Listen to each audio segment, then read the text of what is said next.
Hello, ladies and gentlemen, boys and girls, college football fans, college football playoff fans across the nation and around the world. This is Tim May with the Tim May Show, featuring Clay Hall, but today including in this three-man cockpit because sometimes when you take these intercontinental flights, you need that relief pilot. There you go. Dylan Davis of the Delaware Gazette. Thanks for rejoining us here on the Tim May Show featuring Clay Hall. Always enjoy it, fellas. Thanks for having me. Enjoy talking ball with you guys. And Highly informed. And Clay and I could use a fresh cup of coffee here in a few minutes. That's your job. It's just third man in the cockpit. I'm here in relief. No. So I'm bringing gas out of the bullpen. There you go, man. There you go. Just keep your hands off the yoke. Keep your hands off the yoke. Man, we got a lot to get to here in this last segment of our week. And we call it last segment, but we hope it has a little bit of evergreen to it. Is our intent all the time. We're going to be talking Ohio State football, off-field Ohio State football. That's why we got Dylan here. One of the reasons he's one of the best reporters out there when it comes to covering Ohio State football and basketball, for that matter. We're going to be talking. We're going to be talking Indiana football about just this wave. It's like a combination ice cream truck and bandwagon rolling down the street now of Big Ten And kids Ville, are just running. and kids, adults Adults are older people like myself, senior citizens like myself, clamoring to get aboard. And as we record this, Truth in Advertising, this is on Friday midday of the college football playoff semifinals week. It's not really a weekend because they play on Thursday and Friday to make way for the big show, which is the National Football League and its playoff games. But the bottom line is they have not played Oregon yet. But Dylan, here we are. We're sitting here. The Big Ten has won the last two national championships. The Big Ten with Oregon playing Indiana later this evening as we record this is guaranteed getting a team into a third straight national championship game, as I've been saying many times on my podcast and on radio and whatever else I'm on TV with Channel 10. The new day dawned a couple of years ago, and I think some people are now finally seeing the light. And by the way, the SEC, once again, does not have a team in the national title game for the third straight year. Miami, of all people, stepped up and delivered with a stirring victory. What a football game over Ole Miss. Crazy semifinal. So what I'm getting to here is, what does this all mean, Dylan, in terms of, are people finally going to recognize what has been obvious for a year or two now, that the Big Ten is the dominant, if in fact that's the right term, the preeminent conference in college football, and the SEC is taking a back seat? People mix up SEC football with SEC football game atmospheres, I do believe. Yeah, I think we can all agree that the Big Ten and the SEC, we've known for a while now, are the premier conferences in college football. And that's not going to change. That's still the case now. And frankly, as college football moves more towards this Super League, model that it's probably heading towards, maybe it's going to continue to be that way. Yeah. But I think you'd be hard pressed, and I've even seen a lot of SEC fans, because I'm heavily, I'm on Twitter a lot, and I've even seen a lot of SEC fans over the last 24 hours as Miami beat Ole Miss last night, kind of come to the conclusion that it's hard. You'd be hard pressed to argue that the Big Ten hasn't become the premier college football or conference in college football. Yeah, and that's not to say that the SEC is still not a great conference, because we know it is. But 3 straight years without a national title representative for the SEC, the Big Ten has a chance to win 3 straight national titles. Yeah.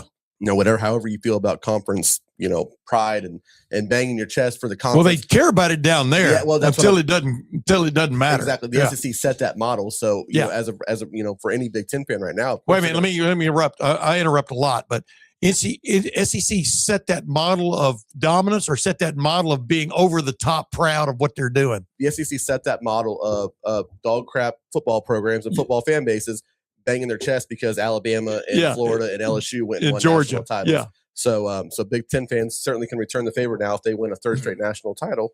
You're going to hear a lot of boisterous Big Ten fans. That's why Dylan and I play golf together and become pretty good buddies. Yeah, because we think alike. Go ahead. No, I think it's been a Midwest tsunami, and his name is Cignetti. Yeah, he has Rising tide lifts all ships. Michigan, Ohio State have carried the water. Whoa. Yeah, I was going to say the tide was lifted. Yeah.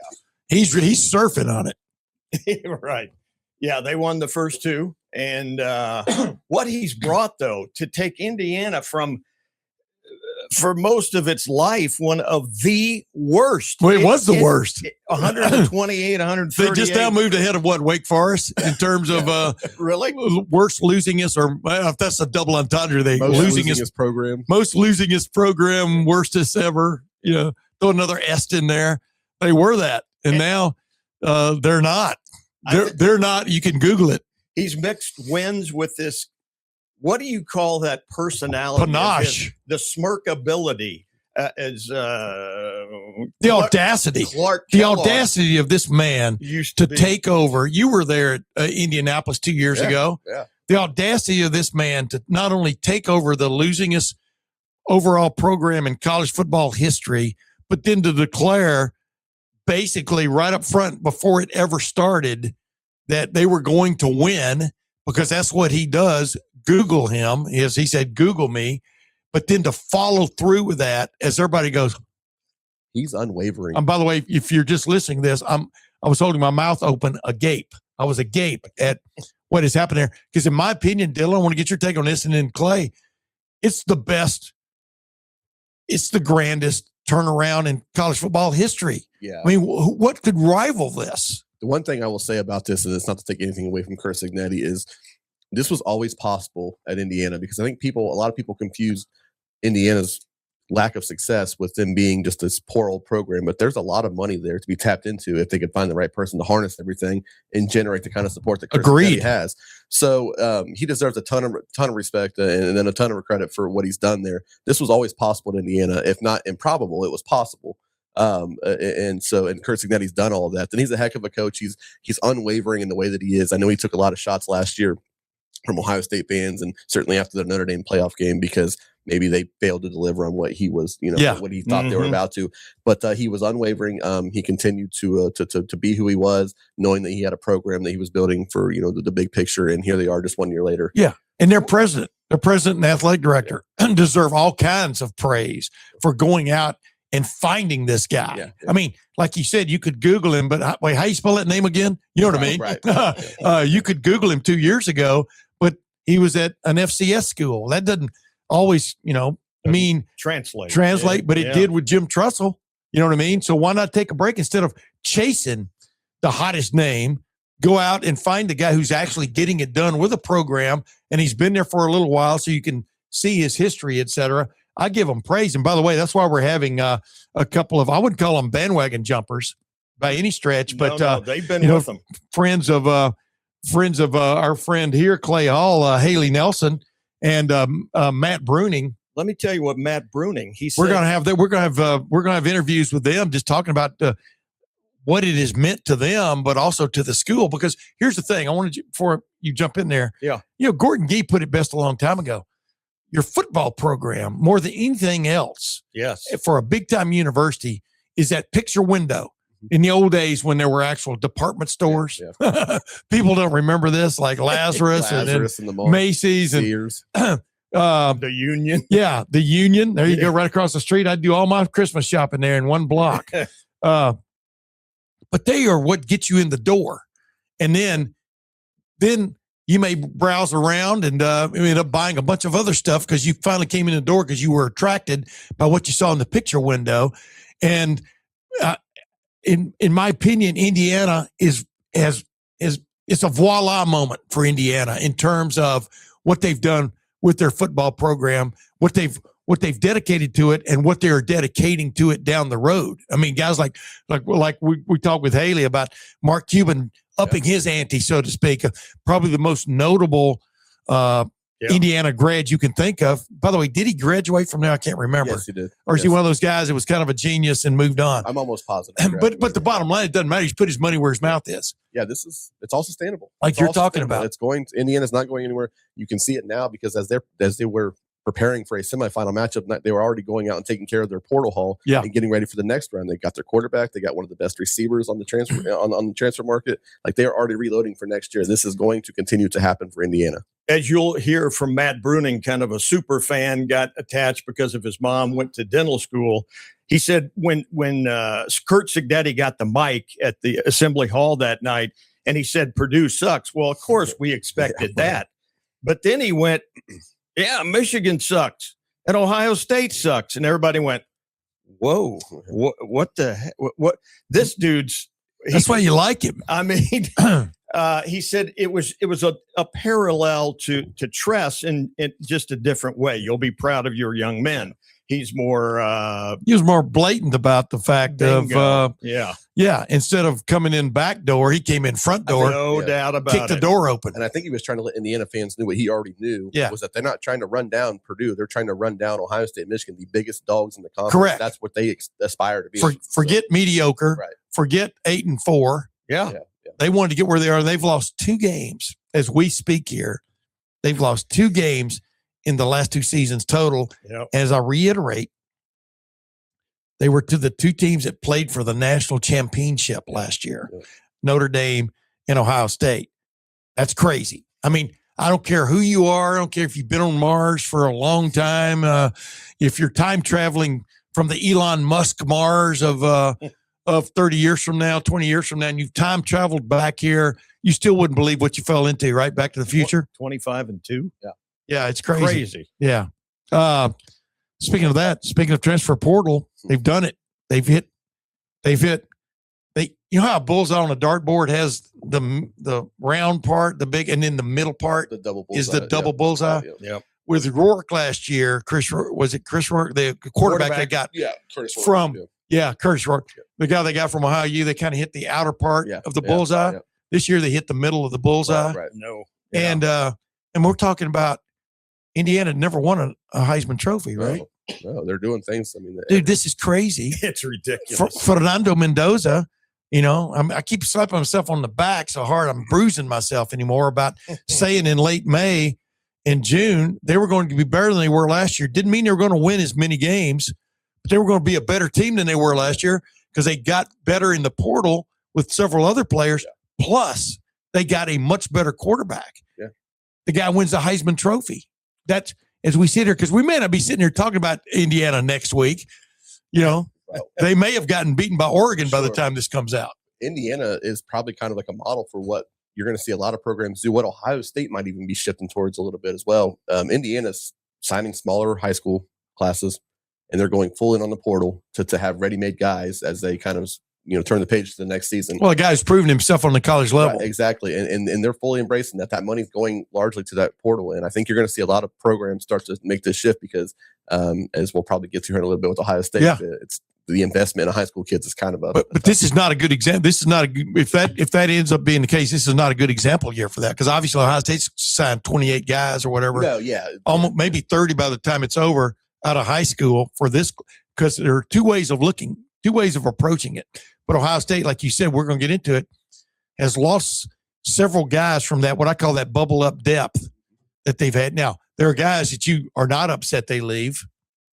Matter of fact, it's usually a joint. Sometimes it's a joint decision there. But a couple of guys out of the receiver room, one of which I thought, Quincy Porter, I really like Quincy Porter. That's the one that got me more. Mylan Graham had his shot and didn't step, instead of stepping up, he stepped back.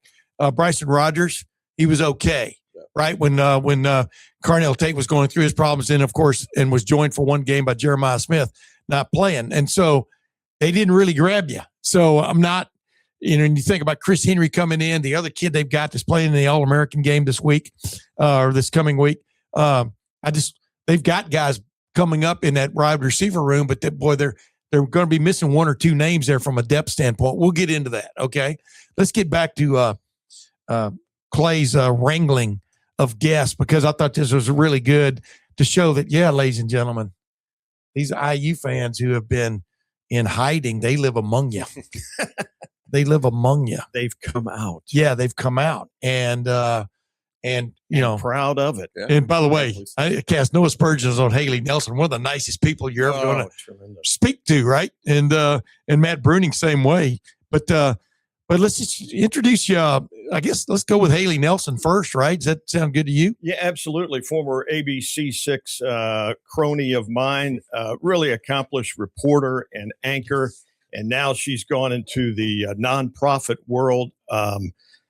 Just class personified. And so she is doing some work as director of communications with Casa. It's a nonprofit, and they work with foster kids on so many different projects. Oh. And she has so important organized so many of those ventures, as she said, with the Guardians, with the Reds, with some football teams as well. Just really important work. And I think she wanted to give back a little bit. And she was out there on the front lines with ABC6 and Fox 28. And I was kind of curious how she felt as the Hoosiers bubbled up and we got a chance to talk to her.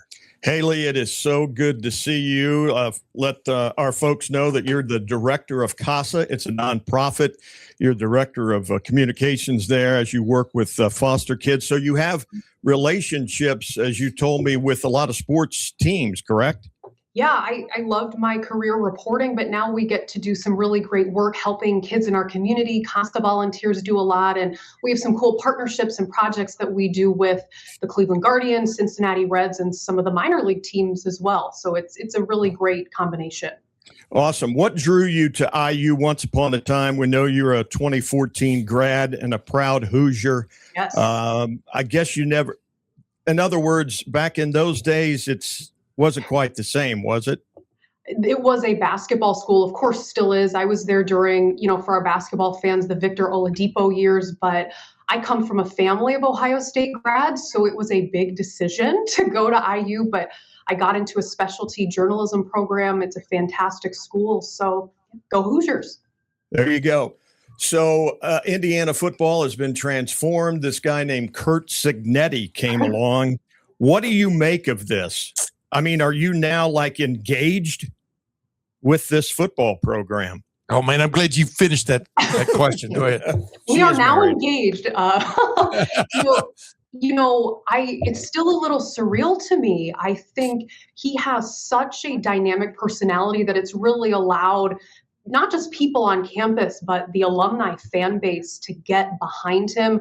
And I think it's almost hard to explain just how big a culture shift this is for Hoosier fans. No question. You said to me pre-taping here, Mark Cuban has played a big role, do you think? I think so. I think, there have been questions, can this be sustained? Is this the future for IU? And I think, of course, we can't, downplay the importance of recruiting, which it seems like Cignetti and his team have really put an emphasis on. But I think what really stands out to me is not just do people rally around this coach, but it's really activated the fan base, the alumni, the donors, and reports have come out that Mark Cuban, perhaps one of IU's most well-known, probably certainly the richest alumni from IU, is supporting this venture. So I think, to me, it seems like it gives us a good path for the future. So when you went to a Hoosier football game back in the 20-teens, it was an ID and a $5 bill? Yeah, that's my memory freshman year. It's such a different world, growing up, going to games at the Shoe, that atmosphere is so unmatched. And going there, you really could get in. My memory is student ID sometimes around the time the game was starting, and you're near the front of the student section. I mean, it was so different, and really culturally on campus too. The big thing to do was to go to the tailgate before the game, and really going to the game was secondary. Yeah, Haley, I've always been intrigued. Ohio State's played over there many times. I've been covering Ohio State for 42 years and been over there a lot of times. And as I like to joke, that's when Indiana took its stadium picture, the full stadium picture, because everybody was in red and every other year. But what was the atmosphere like back in those days? I mean, they had some decent players, in the Kevin Wilson era, for example, but they didn't put together that total team. But how would you describe what it was like going to a game there in terms of atmosphere? Obviously there was school pride, and I think IU is a great place to really kind of build something like this up because it is such a sports school, but it was certainly, I hate to say it, quieter in there. Yeah. I mean, it was not packed. I think there was always hope. We saw good players. I mean, the name Nate Sudfeld stands out in my mind from my time there. Yeah. But you could get a pretty good seat in the student section pretty easily. So there was a lot of pride. It's a beautiful stadium. And I think, we're just on the upswing. Yeah, I was going to say, when did it hit you that this Cignetti thing was real? I know you Googled him like everybody else did after he requested it. Because you even said, is this the next guy? Is this the next guy? You understand what I'm saying? Yes. Can get you close like Tom Allen did in 2020, Yes. but that was a little bit of fool's gold based on the COVID and the abbreviated season and stuff. And I would think that was a big letdown when a couple of years later that didn't work out. But when did you realize that this Cignetti guy was more than just a cliche Google me? Sure. When did it hit you? Because obviously beginning of the year last year, they weren't drawing big crowds for Indiana State or whomever. You know what I'm saying? Yeah, exactly. I think I was maybe a little late to the game in terms of believing. I don't know. Maybe I'm a little jaded. I'm a Browns fan.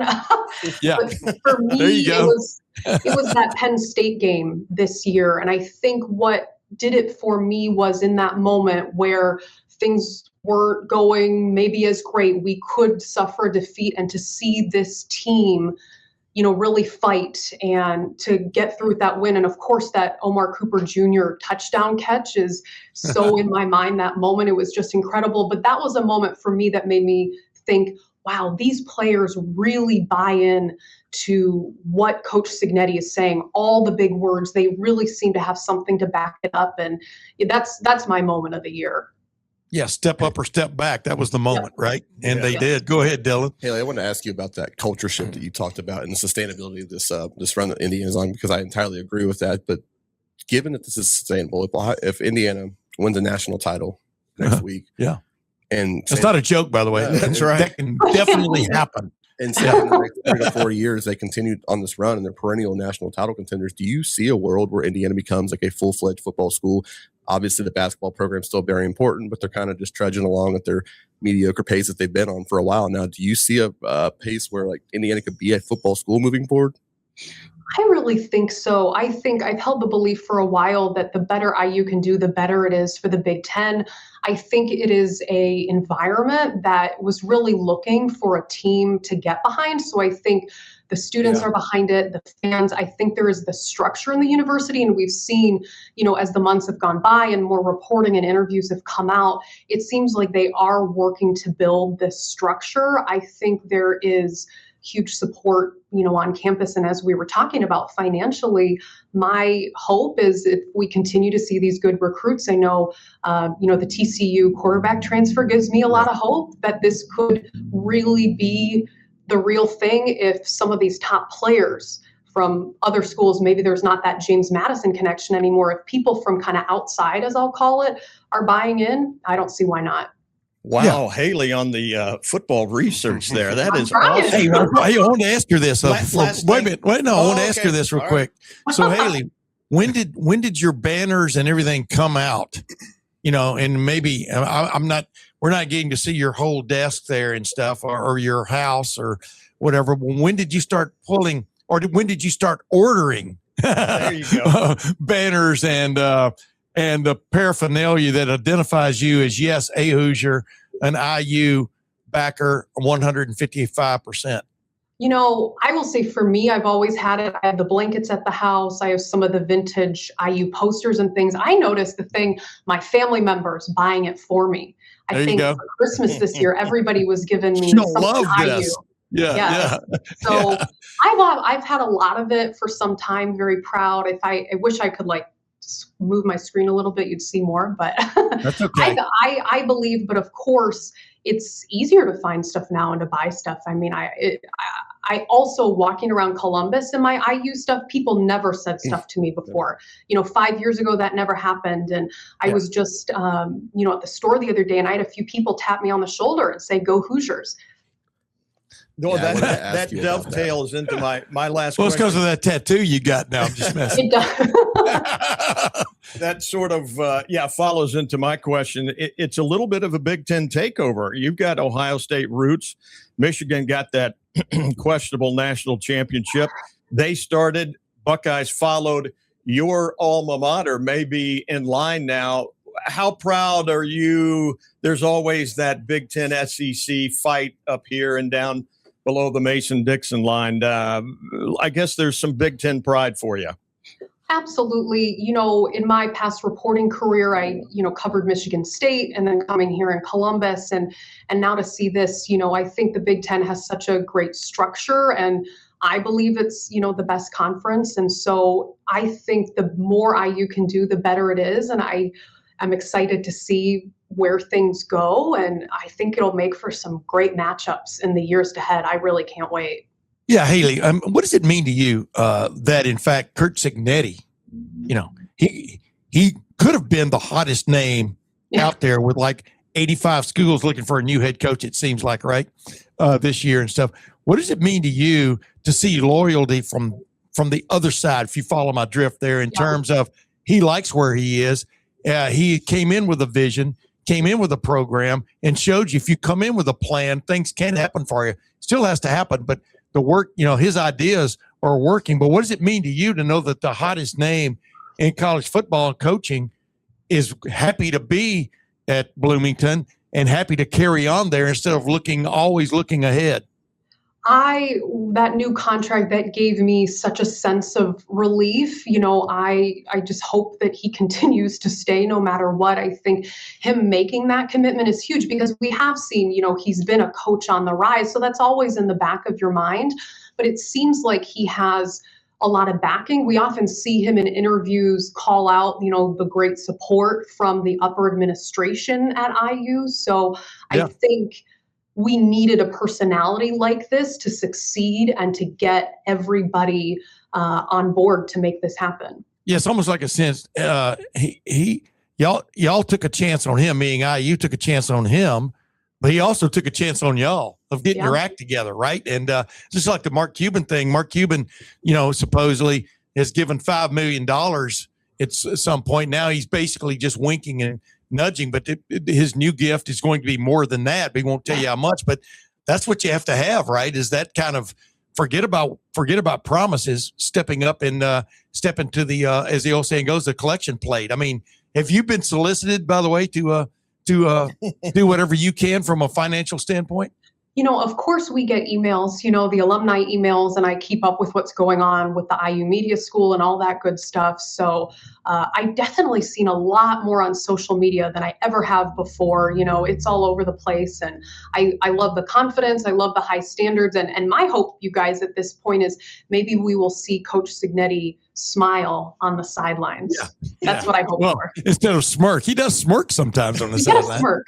Hey, Dylan, you got anything else, man, for Haley? I just wanted to go back to that comment you made about the money and all those things. People with Cignetti assume that he would eventually leave because it's a stepping stone job to place in Indiana, but that's not true if you believe that Indiana is sustainable. And I do believe that with the money that's coming into there and the way they're recruiting. Oh, yeah. There's no reason for him to leave. He's this close to winning a national title there. Like Indiana's about to become one of those premier programs. As crazy as that sounds, they're about to become one of those the place you don't leave, the job you get and don't leave. Yes. And what's cool about this, Haley, you can chime in on this.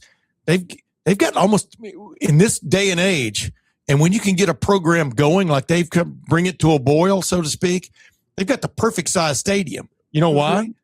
Because everybody who's jumped on the bandwagon, there will be a demand for tickets as opposed to you can just walk up the day of the game and sit right behind the team, on the 50-yard line for $50 or something. It's almost a perfect storm for Indiana. I don't know if you agree, Haley. What do you think?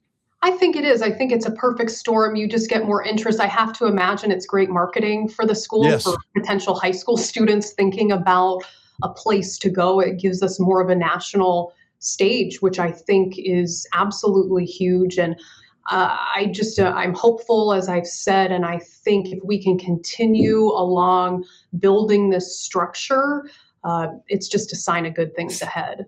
There you go. Haley, last thing. You're a polite and professional person, but tell me you razzed somebody in scarlet and gray about that Big Ten title game.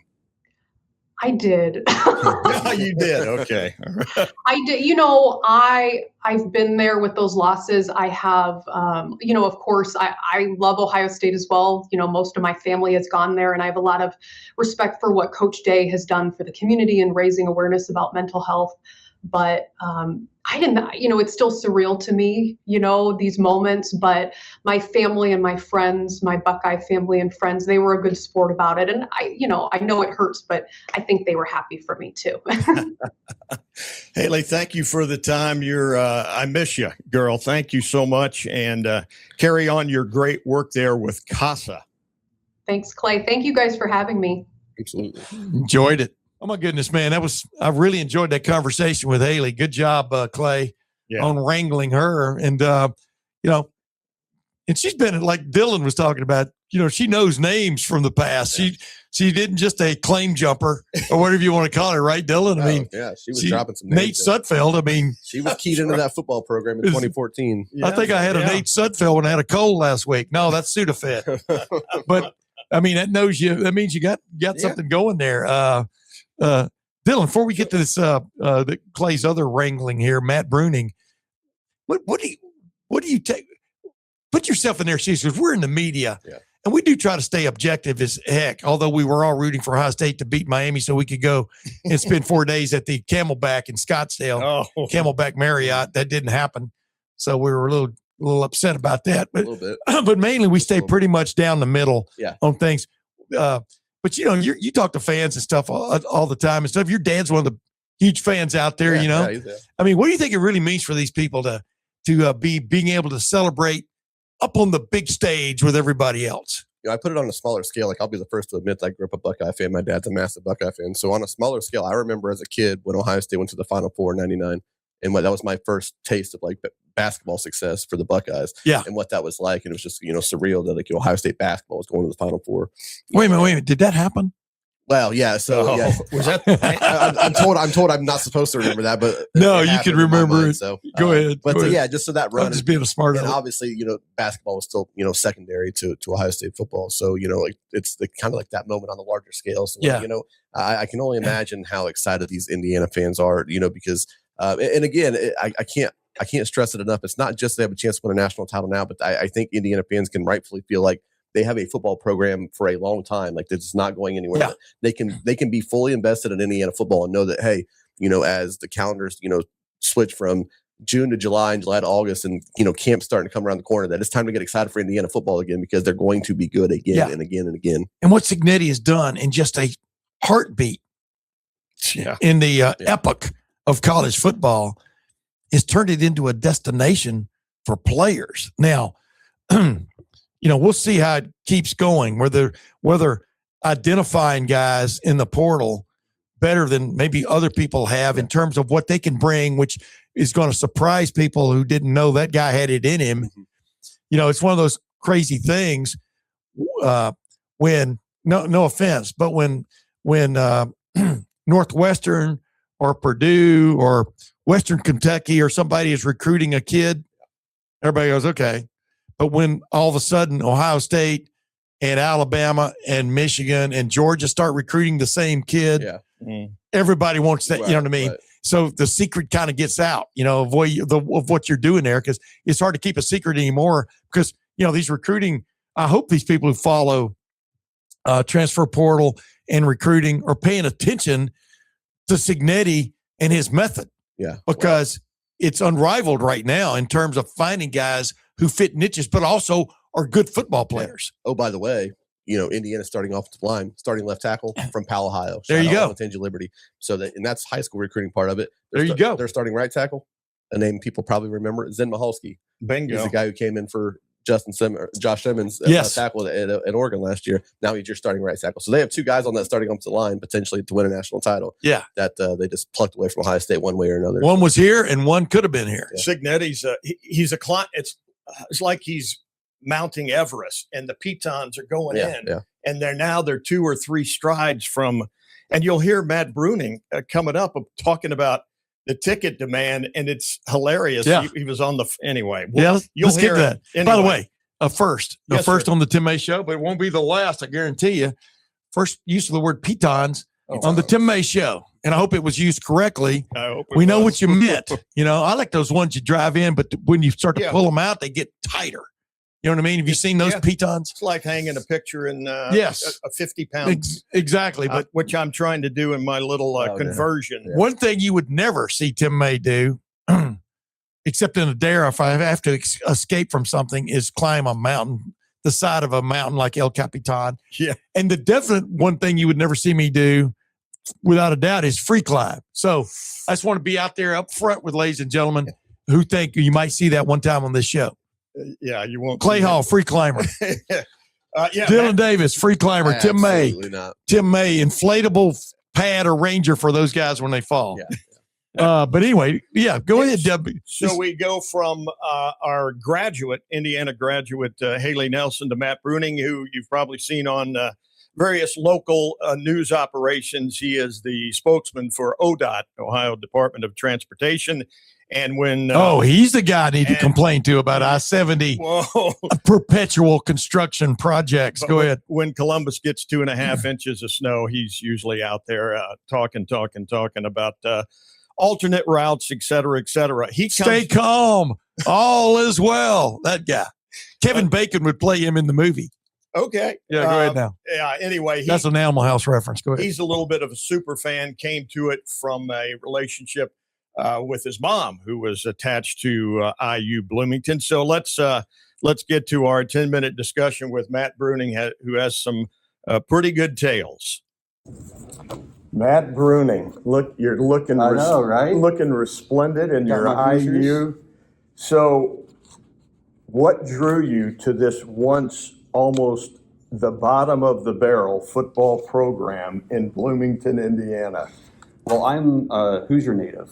I was born in Indianapolis. My mom is an IU grad, so she went to the IU School of Dentistry. Okay. And so we just always grew up Indiana fans. Now, Yeah. mostly Indiana basketball fans, obviously with Bobby Knight. Right.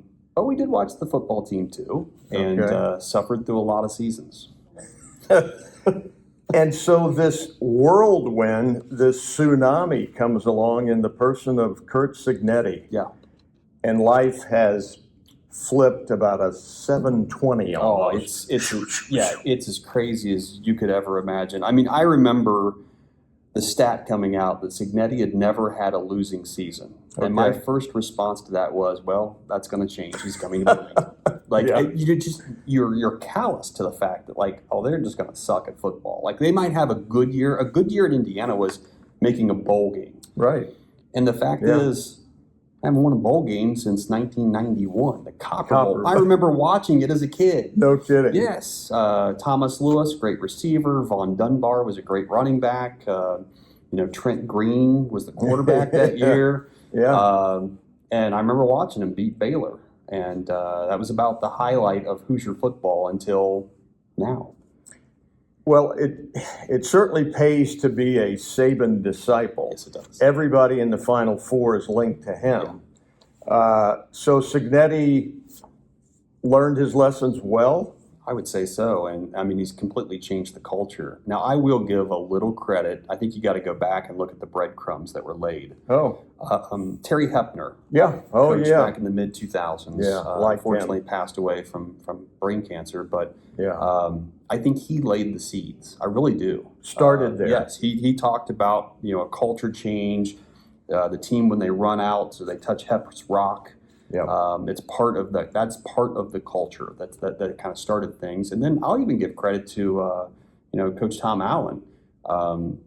Some of the players that are there today still were recruited by Tom Allen. Good And defensive coach. Great defensive coach. Just didn't seem to be able to get him over the top when it comes to being head coach. But all of those things come together, and now you've got Curt Cignetti that just comes in and puts it all together. So when he was hired, you were like, who is this Oh, guy? yeah. I was like, oh, wow, okay, well, so this is the latest victim of Indiana football. And And then he takes that mic Yeah. and says Ohio State sucks, Michigan Well, sucks. Purdue sucks first. You start with there. Above all, Purdue sucks. I get it. That's the rival. That's the rival. But yes, I think everybody expected him to say Purdue sucks. Sure. Right? Like that's what you say at Indiana. I think back to Jim Tressel. I mean, how many days Yeah. till they played Michigan? 313. But then when he added Ohio State and Michigan suck, I'm like, oh, this guy's really calling his shot. What's he doing? Is he insane? How much fun has it been? Oh my gosh. I can't even describe it. For the Big Ten championship game, I didn't go to Indianapolis. Yeah. Saw the ticket prices. I said, that's just insane. I went to Bloomington. I took my 11-year-old son, Max, to Bloomington, Indiana. We went to Nice. Nick's. And, English Hut. Nick's English Hut. Been there many times. And actually, there was no place to watch the game. There was a family that had rented one of the party rooms upstairs that saw us in the waiting area and Yeah. invited us to join them to watch the to Big watch Ten the title. Big Ten title game. That's how we got into that one. And it was such an experience. I wouldn't change anything to be able to watch it. And Bloomington was so much better, I think, than even being at the game. So many tears of joy, Is that right? letting that off your shoulders if you finally beat Ohio State. Yeah. Running out into Kirkwood Avenue and celebrating with all the Indiana Like fans. a young kid. I'm telling you, man, it was it was so much fun. Yeah. And it was like, oh my gosh, no one thought this would ever happen. I mean, I told multiple people, there's a real good chance I'll never live to see Indiana beat Ohio State in football. It just never happened. The talent that both schools have is just so different. It just, like would take a monumental thing to happen. Well, if that's the case, then you never dreamed of a possible. National championship. I'll let you say it. I don't want to jinx it. I mean, no. I've talked to people even today. They're like, man, what if you guys lose to Oregon? Like, it's an amazing season. Like, I will not be angry at all. Obviously, I want them to win the national championship. I realize beating a team twice is hard, but Yeah. But it's been an amazing year, and it's been an amazing 2 years, really. And it looks like Coach Cignetti's kind of reloading for year 3 already. Yeah, that's the question. I mean, now he's entrenched. He signed this mega deal. Mm-hmm. Or I read somewhere 12 and a half, Mhm. which will put him second, It's third, whatever. insane. So can they are you now like settling in? I mean, This is the expectation is now, right? yeah. Yeah. Yeah, I mean, I think certainly Indiana fans are now like, wow, maybe we're a football school now. You know? Maybe I need to buy season tickets. Right. Well, I can see in 2 or 3 years, Memorial Stadium is Oh. going to be, I mean, Clay. it's a hot ticket. Yes. Well, you've covered so many games. I mean, the joke about take the picture for the program. When Ohio State comes to Bloomington because it's red. Indiana fans never went to. I mean, you had a smattering of fans that would go. The corners were always empty in the Right. stadium. Right. That hasn't happened for the last 2 years. Yeah. And I think an Indiana football ticket's going to be as hot as an Indiana basketball ticket was. I remember one time back in the 90s trying to convince my parents to take us to an Indiana basketball game, and I called the ticket office. And they said, "What year are you looking for tickets?" And I was like, "Oh, no, this year." And the lady just laughed, and she's like, "Yeah, okay, that's cute, kid." No kidding. You couldn't get a ticket to an Indiana basketball game easily back in the day when Bobby Knight was roaming the sidelines. What's it like to kind of now have the kinship with some of your IU brethren? Oh. My buddy, Yeah. one of my best friends, Anthony Rothman, IU guy, Yeah. and he texted me one day and he goes, "Clay, I just wrote that Indiana beat Alabama I know. in the Rose Bowl." Right? And so Who saw that coming? that's just. I mean, I went to Mississippi State. We're you. Yeah. Yeah. We're the IU. We're the Purdue of the SEC. And Dan Mullen took Vanderbilt us to. might have something to say about that. Vandy's had a nice. Yeah, they have. Whatever. But I mean, Yeah. at one point we were number 1 in 14 for 6 weeks of the CFP playoff. And the AD was quoted as saying, "I feel like I'm living in an alternate universe." I can relate you- to that. I can relate to that 100%. I mean, every time they play, I pinch myself to like, this is actually happening. Am I actually watching Indiana win a Big Ten title? Am I actually watching Indiana curb stomp Alabama in the Rose Bowl? Right. What? Yeah. Yeah, it's crazy. How cool is it that now the Big Ten, hey, SEC, Mm-hmm. get out 3 of years in a row, you're going to have Bingo. a Big Ten team in the championship game, regardless of the outcome tonight. You're going to have a team in the championship. And my hope is obviously, I would love to see Indiana win it, but if Oregon beats Indiana, I'd love to see Oregon win it, and you could have potentially 3 years of a Big Ten champion. So yeah, I think the narrative is changing. I hope it is. I mean, the Big Ten is a very, very powerful conference. And, you know, SEC has the legacy behind it. So does the Big Ten in some regards. But we'll see. Maybe the tides are turning. No pun intended. Now you're going to see fan bases say, you did it. Mm-hmm. Oh, yeah. I mean, now it'll be, if you can't win in 2 years, you're out the door, Yeah, brother. We can't wait on The you. bar has been raised for sure. And, you know, love it or hate it, NIL is the reason. I mean, I don't think Indiana could ever recruit the talent that Ohio State, Michigan, you know, and teams like that could recruit. I just don't think. And you look at it. I mean, Indiana has. You mean previously? Well, yeah. Now I think maybe, but you know, now I think the tide has kind of turned from the standpoint of how many coaches are now banking their future on high school kids versus working the portal. Ohio State is clearly in the last several days, we're changing the way we attack this thing. And I think you're going to see that more. It's kind of the Lane Kiffin. Right. He gets 3 or 4 or 5 high school studs, and then he gets 20 players who know what the game's about. Right. Well, and so, then, you know, what will that do to the game too? Because, you know, it used to be you were developing these players from high school through their senior year, or maybe they leave after their junior year for the NFL. Now, are you going to have that level of development, or is it going to be all about the now instead of investing in the future? You know, you used to hire a coach and you'd say, well, let's give him 2 or 3 years to get his kids here, build his program, and then it's like planting the seed, watering it. Now it's not. You go buy the plant, right? It's the finished plant. You mean you go instead of planting the tree, you buy the 12-foot, and it's got a trunk. Exactly. I'm thrilled for IU fans. It's just it's a lot of fun when you've been forlorn for many years. It Congratulations! Really has been fun. Absolutely, go Hoosiers! What a great analogy. Because I was just watching a retrospective on W.K. Kellogg, the guy that started Kellogg cereals, and he and his brother got into a big dispute. But the point is, he built this really nice estate on Gull Lake up there northwest of Battle Creek, Michigan, and he didn't have the patience to plant saplings. He wanted trees, kind of like what Les Wexner did out in, with his estate out there in New Albany. He wanted already producing apple trees on his estate. I don't want you to sit there twigs for 10 years, wait for apples to come in, whatever. That is a great analogy, but you know what? You do have to plant some saplings. Yeah. you got to get some that you can kind of, whatever analogy, how far you want to take that analogy, prune, bring along. So that's the high school recruit cultivate. Correct. And there are some high school recruits that come out that are already, I wouldn't call them saplings. I'd call them trees ready to bear fruit, produce, And, Matt Bruning, that was a great interview because it just showed, I think these Indiana fans some of them have come into this with eyes wide open, meaning, hey, sustainability, right.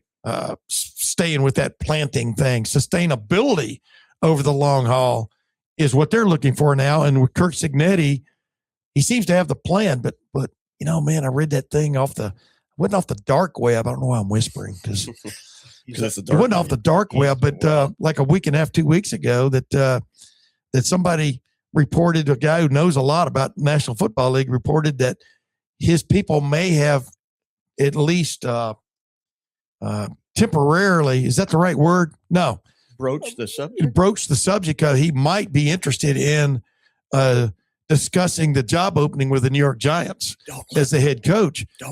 He's dedicated to since Indiana right now when it comes to being a college head coach, but you never know what really aspirations burn in a man's mind, right, Dylan? Is that the worst you found on the dark web, first of all? No, it's not. No, it's not even close. Yeah, Actually, I wasn't on the dark web, but I like to Yeah. talk. I like to make it seem like I'm a player, It's a when in fact mystery. I'm not a player. Look, I think if you're an Indiana fan and if you're being real about it, the idea of Curt Cignetti ultimately wanting to prove himself in the NFL, knowing how he came to Indiana and the fact that the Google me thing and talking about how much he wins, of course he's going to want to ultimately prove at some point At the ultimate level. Yeah, at the ultimate level that he's going to want to go do that. So, But he hadn't said that publicly, nothing's. But that's what I'm saying. You never. I mean, here's Nick Saban at LSU. He's about to win probably 3 or 4 more national championships at LSU. Right. But he had already done it too. So if Cignetti wins this national title Correct. now, who knows how that changes? So. Correct. But Nick Saban won his first national championship, and suddenly Exactly. I'm going to go conquer the NFL. Yeah. Well, when you've reached the mountaintop in college, it changes Right. a lot of perspectives. So. But here's the thing, Curt Cignetti, I think you agree. Actually Google him. James Madison had a hell of a program. But if he did get it done this year and things don't work out, just like they didn't work out for Nick Saban, who, by the way, is if just based on what you've read about Curt Cignetti, what he said over the last couple of years, et cetera, Nick Saban is his mentor. Sure. Yeah. If you want to call it that, or at least a guy he has studied and has built so much of what Indiana's about on that model. You would think maybe he would have aspirations to prove himself at the ultimate level, right? Well, every head coach in the Final Four, they're all Saban disciples. Yeah. So Yeah. if you own a piece of the goat, you got maybe you got to roll the dice. So there you have a big barbecue. The seduction of the NFL, it's powerful. So we'll see. It's going to be about the only thing I think that gets Cignetti away from Indiana is either the NFL or maybe, a particular job comes calling that he's been holding out for a long Yeah, time. but everybody thought Penn State was that job, right? Yeah. I mean, well, and I it think- wasn't. we talked about this. I alluded to this earlier. I think people thought that Penn State was a job because they thought that Penn State was ultimately a destination job, whereas I think people are mistaking Indiana. It is a destination job. Yeah, but not only that, but his first head coaching job was Indiana University. Indiana. Yeah, Indiana Purdue University, Pennsylvania. Yeah. Well, yeah. Yeah, is that the way he said it? Yeah, isn't that funny? Yeah. He coached at Indiana Yeah. University, Pennsylvania, and now coaches at Indiana University, Bloomington. Yeah. Yeah. The former used to played, I think, Mississippi College in the Division II final once upon a time. Oh, Here's a snippet you might just want to pass on here. Well, reread it. Justice Haynes, Michigan running back, plans to enter the portal. Oh, wow. Well, why wouldn't he? Everybody does. No kidding. And But that's big. It is. 2 days ago, the big talk was about the fact that he was considering coming back because most people thought he would go to the NFL. Yeah. And all of a sudden he wants to come back to college. And Michigan fans are very, very excited about that. And rightfully so, because he's a great back. And now all of a sudden- Doesn't mean he'll leave, but Well, go no, ahead. They're loaded at running back, though. So Yes. make no mistake about it. Michigan has no qualms about Justice Haynes entering the portal because with Marshall coming back, they've recruited the position so well. Say what you want about Tony Alford. I know he's probably going to be number one in a lot of people's eyes. He's a heck of a recruiter. They're loaded there at that position. Let me ask you, would Ohio State be interested in Justice Haynes? That's a fantastic question. You understand what I'm saying there? Room has been depleted. Right. Yeah. Given everything we're talking about right now and the unknowns with Bo Jackson, that's a fantastic question. Certainly a very juicy plot line, storyline there. But, I ultimately think for as good as he was last year, if they're not paying Bo Jackson, I don't think they're going to pay Justice Haynes money either. So, well, yeah, we'll see. See, there's a lot of BS out there floating around, and Ohio State hadn't ponied up. Ohio State didn't, Ross Bjork doesn't know what he's doing when it comes to NIL and all this kind of baloney. Well, Ohio State won a national championship 2 years ago or year and a half ago. Right. Year ago. Not even a year ago. Yeah. There, I finally whittled it down to that fine point. Make it look like a beaver done it. That's an old line from Beverly Hillbillies. But I mean, Mark Pantoni's incredibly smart guy. Yeah. He's kind of like the GM of the situation. Not kind of, he is the GM of the situation. Yeah. Well, what is your take on what's going on right now, Dylan, in the just in an overview of the Ohio State transfer portal realm, both going and coming? I think there are a couple of things. I guess first of all, I would to say to Buckeye fans who think that Ohio State's being cheaper, they're not spending any money. That's not true. That's completely ignoring what roster retention costs. And I'll tell you one thing: there's not a program in the country who has to go out and pay a bona fide Heisman Trophy finalist quarterback, whatever he's worth right now. And Ohio State does that. They're the only program in the country who has to pay Heisman level quarterback money right now because Julian's going to want that raise. So there's that aspect of it. There are other players on the roster who, after a strong first season as a starter, are going to want raises. Jalen McClain comes to mind. Bo Jackson is one of those guys. Oh yeah. Now, if the dollars out there that I'm hearing are true, that's a bridge too far for me for Bo Jackson. But that's neither here nor there. But would you give people an idea of what you're talking about? Why you blanched? What is that number you're thinking about? I mean, the number I keep on hearing a lot, and whether it's just true or not. Again, there are people who follow NIL. Far more than I do. But they're listening to Scuttlebutt too. The $1.5 million number keeps on being thrown around there. And I don't think that's that much for for a guy of that caliber. It is, but it isn't. Look, Bo Jackson was fantastic last year, but he still left something to be desired. He's got to learn to pass protect, or he can't be a 3-down back. Right. At the Division I college level or that level of college football. So I thought he was pretty good at times in pass pro near the end of the year, but Miami was a different animal. Sure. Yeah. Well, and he also, he's got a different storm. Hurricanes. He's got to be better about making guys miss in the open field as well, because as good as he is at bursting through the hole, there are, especially over the last 2 games, Indiana and then that loss to Miami, there were plenty of times where he gets to the second level and he gets brought down too easily.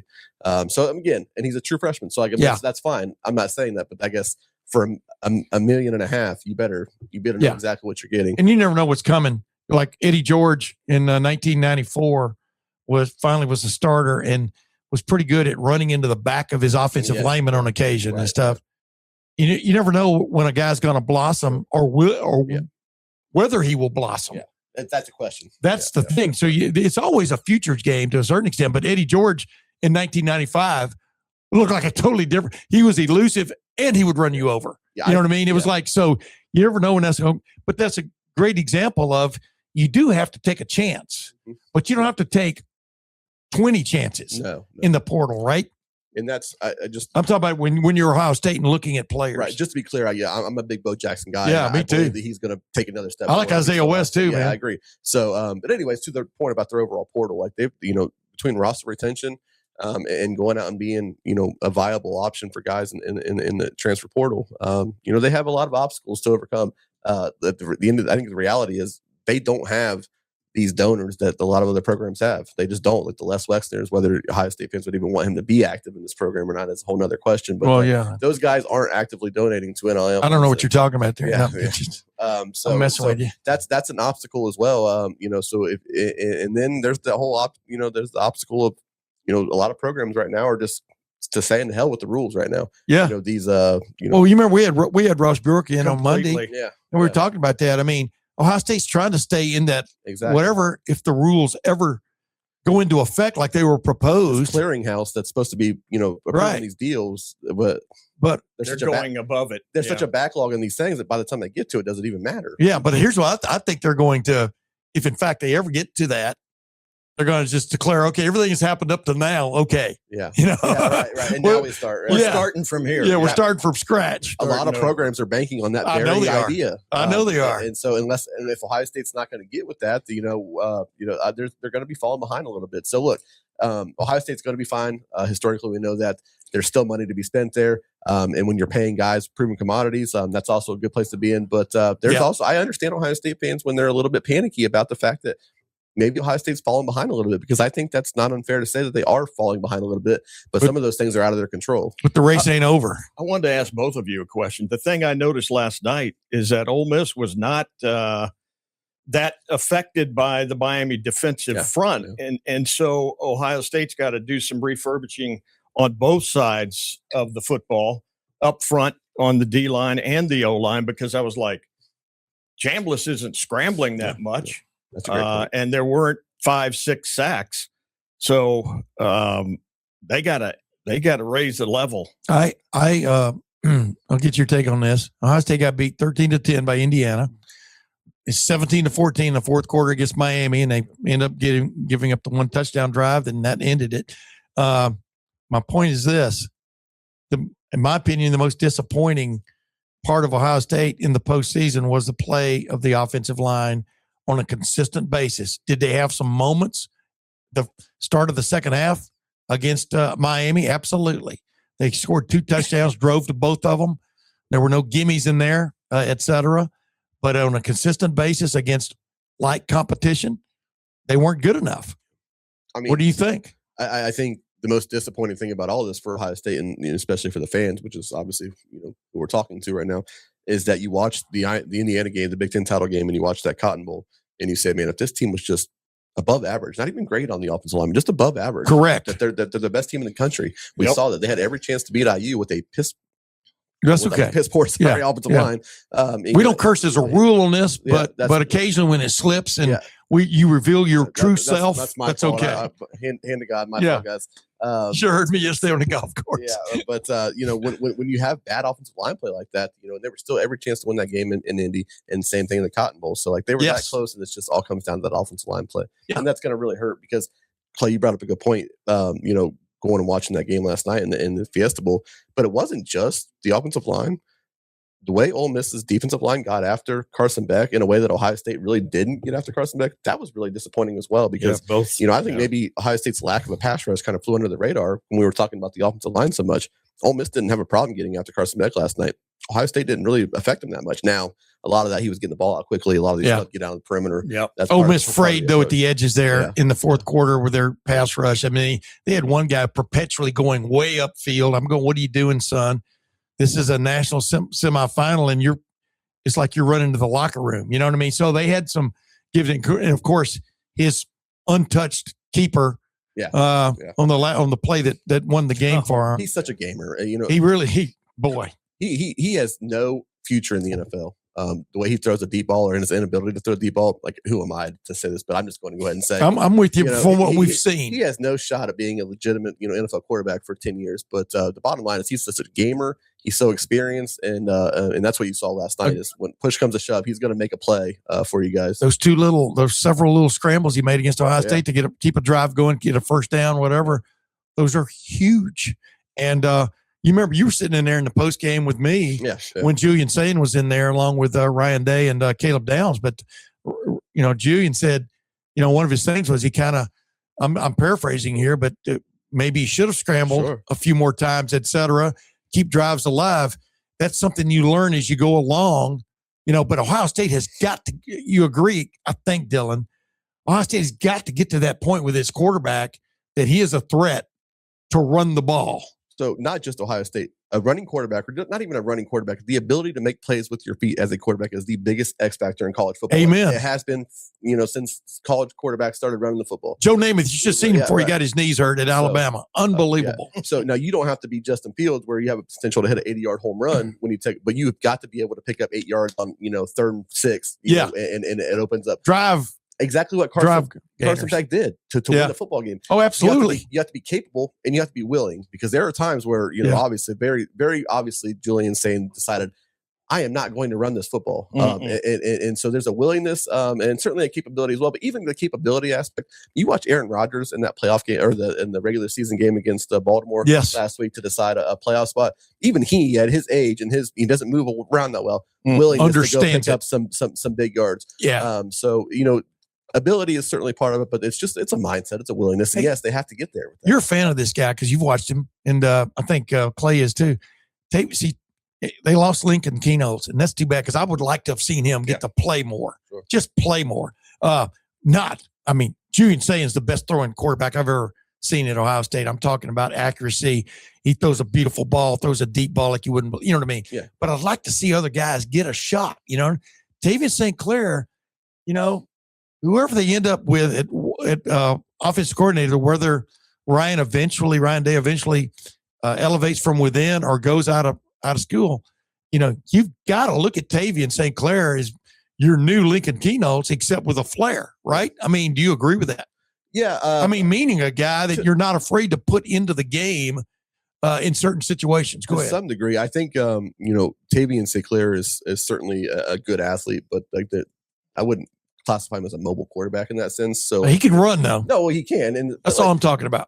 Julian can run, like I promise you. I know. So I don't know if Tavian fits the same kind of mold that Lincoln did, in the sense that, like, if you're going to put him in like a goal, but he is a bigger kind of guy. He is a bigger pack, and I would actually say if you're going to do that over the course of the next offseason, I would say you put Tavian in there, and I would probably feel better about him running the whole offense as a whole in terms of being a passer. No, I don't mean going in there as the wildcat. That's not what I'm talking about. Yeah. but the willingness. Yeah. So, but the willingness certainly is there, and he's 6'4", so he has the frame to take on. Right. I think that's where Julian's really got to have a big offseason. He's got to add to that frame, and I think he did this offseason or this past season. He added to that frame. He's got to get physically more capable of handling some of that. But you go back and watch, like you just talked about. They already just talked about. You go back and watch the video. Just watch, and you've done it, I'm sure.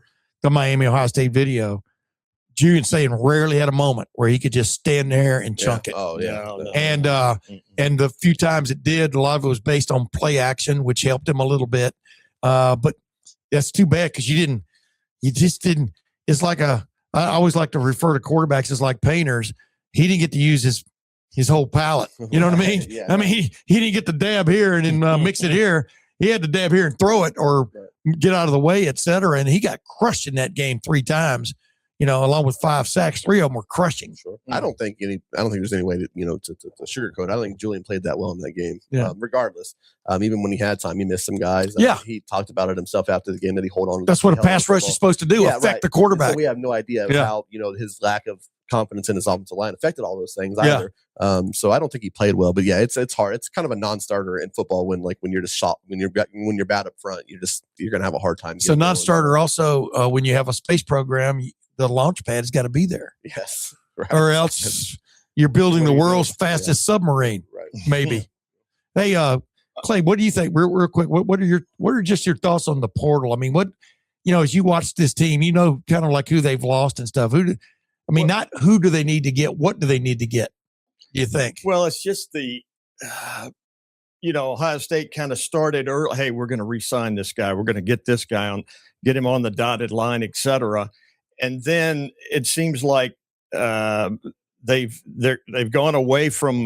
They finally decided high school recruiting can't be the be all end all. It never was, but I think they're going to adopt the Kiffin philosophy of we're going to get guys who are proven, man, who've played big time football for a year or two. But they got.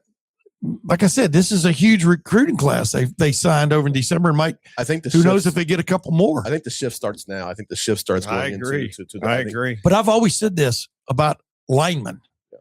I'd rather go to the portal, but you're not going to be able to sign 5 linemen every year out of the portal. Everybody wants to go find a lineman. You want to have this mix of guys you've signed that feel to you is pretty close to can't miss in terms of as they develop over 2 years. But you also want to go out and get linemen. Linemen, especially defensive tackles, are going to be the premium. Without a doubt. I agree. This Sorsby thing, Sorsby signing with Texas Tech for whatever, if it's even close to the $5 million mark, like they're talking about, combination of revenue sharing and NIL deal, if it's close to that, I'm telling you what, man, they're on the burner now. Yeah. Is this going to work or not? Because number one, I think Sorsby is a really good quarterback. I don't see him in that realm. I mean, I truly don't. Yeah. And or are you talking about resetting the market? Resetting the market, because if he fails, if he is not that guy for Texas Tech, it becomes a cautionary tale. This is what, right. I mean, Indiana, I do believe got Fernando Mendoza for a pretty good bargain. Sure. Yeah. They got the kid from this TCU quarterback. That's interesting to me. Right. And it's not a guarantee. Indiana. No, I've watched TCU play a few times, and especially since they signed him, I go back and watch. Okay. Yeah. We're talking about. He's nice. We're talking about Cignetti. Yeah. Being this great coach, but you're as good as your quarterback play at any level. Bingo. So, bingo. If it doesn't work. But my point is, though, still the hardest thing to find in college football are those big time A-gap dudes, as I call them. I call them something else, but pluggers. But I try not to curse on my show. But A-gap dudes, that's the hardest thing to find in football, even over a big time quarterback. And then offensive linemen that you can take right now, and they will play competently. They'll be able to handle the pitch variables that Indiana threw at this offensive line, which they didn't always handle. What Trouble with the Curve, as you'll say in the movie. Yep. Same thing with Miami, which lined up with fastballs. I mean, they just threw fastballs at Ohio State. Hey, stop this. Yep. And they did occasionally, and they didn't occasionally. And when they did, occasionally got a play out of it. When they didn't, Miami had a game-turning play out of it. How about Haley Nelson with the shout out on Yeah. the CCU quarterback? Right, Yeah. right, yeah. And by So, the way, Carson again, Beck, just- People are keeping up with it, baby. he's going to make a ton of money as a 10-year backup. So Hey, yeah, gonna oh, be yeah, fine. Agreed. Yeah, he'll be fine. I make no mistake about it. Again, I'm not trying to knock Carson. Beck. he'll I just- start somewhere yeah, eventually. yeah, I think. But- well, in fact, he's gotten his act together. He's good for him anyway. Speaking of Yep. Miami, I just saw Sam Levitt, the former Arizona State quarterback, going down there for a visit. So maybe Miami could be just next. I like him. Train rolls on at the quarterback position. I like for- him a lot. He's Yeah, accurate under duress. I mean, I really like him a lot. Hey, speaking of the portal, but then speaking of the coaching portal, I don't know why I always start whispering when I got something new I want to introduce. Yeah. Just the Matt Patricia phenomenon. Is it a phenomenon or is it here to stay? You're seeing reports now that Ohio State may be trying to wrangle him into a 2 or 3 year deal to stick around. I ran a video with him last week after the game when I asked him, the end of it, I asked him, are you going to be around next year? You're going to be back here next year? And he basically, in essence, said, his family has been kind of moving the last several years. He'd like to stay at a place for a while. You know what I mean? He didn't commit. Yeah. Let's put it that way. Then you're seeing reports that now Ohio State may be, and I haven't gotten this in my own little pipeline where I try to pay attention to stuff, but Ohio State may be trying to put together a deal with him that would at least take him through next year, but then down the line. But I wanted to play this video that got at the media day 2 days before Ohio State played Miami, just about kind of like shows the joy that Matt Patricia has refound being a coach, being given a chance by Ryan Day to step back into the arena as a coordinator after kind of a couple of years in the wilderness. Nobody in the NFL wanted him a year ago, and he ends up at Ohio State, and boy, what a marriage that was. And by the way, I thought the defense, despite some reports, I thought the defense played pretty well against Miami. They have 4 plays in that game they'd like to have back. Otherwise, it's a push, right? But let's just get to this little video and kind of jumps into it as it's going on. But you'll see what I'm talking about. Like, the pro game and a lot like maybe where we were with the pro game, a couple decades ago. And I thought there would be a good advantage there of having experience with the NFL coming into college. So one of the things you look at when you're trying to figure out, like, hey, how do you be competitive? How fast can you build your roster? How fast can you build your team? When you're kind of doing that roster stuff. And I think college has always been like, scholarships and development and all that. But then with transfer portal and NIL, I think it just kind of opened up a whole different way to, build a team. So that was very intriguing. When Jim Knowles left, did you believe they think that's a job I'd like to pursue, or how did that kind of come about? Yeah. There was probably a lot more conversations before all that went down. There was a couple college teams that had contacted me, and I knew some moving pieces were going to happen in college. So I think it kind of all happened at the same time, to be honest with you. And I mean, in Ohio State, my relationship with Coach Day, we've known each other for a long time. This is obviously one of the pinnacles of college football, great fan base, great living area, all of the tradition and stuff. So honestly, it was pretty quick. I was actually at the Super Bowl. I was down with Philly. We were down there for the Super Bowl. I got a phone call from Coach Day, and we started talking. And I said, "Yeah, I'm going to be back on Monday. Let's have a conversation." Has this been as much fun as you've ever had coaching? I mean, it's a lot of fun. We have great kids. I don't know. I just have a lot of joy in showing up to work every day and helping these kids and just being around them. I mean, the youthful energy around these kids and just the way I don't know, it's just different. It's just a lot of fun. There's going to be a lot of speculation, already is, about your future. You have 3-year contract, but we know how this works. How intent are you on staying here? If you got an offer somewhere else, would you consider that? I mean, I'm really happy. My biggest thing right now and kind of where I am in my career is just, my family. Being a year away from your family is not fun, and it's not. My kids got really big on me all of a sudden, So we're really happy. I love Columbus. Love the fans. They've been amazingly welcoming and very. It's really special. So I'm happy. I just want to hopefully just help the team keep winning right now and see what we can do. I just cut it off right there because I started asking about guys he's had fun working with this year and all that kind of stuff. But Just go ahead, Clay. No, I don't know if it was in that piece or another as you were reporting on the playoff beat, but I recall him saying, you usually like to stay where you are, which was kind of interesting. Maybe you don't always want to stay where you are. You want to move on. But yeah, he's injected. He may want to say, hey, you know what? We got up to this point, but we didn't finish. And certainly that was the deal last year as well. So we'll see how it goes.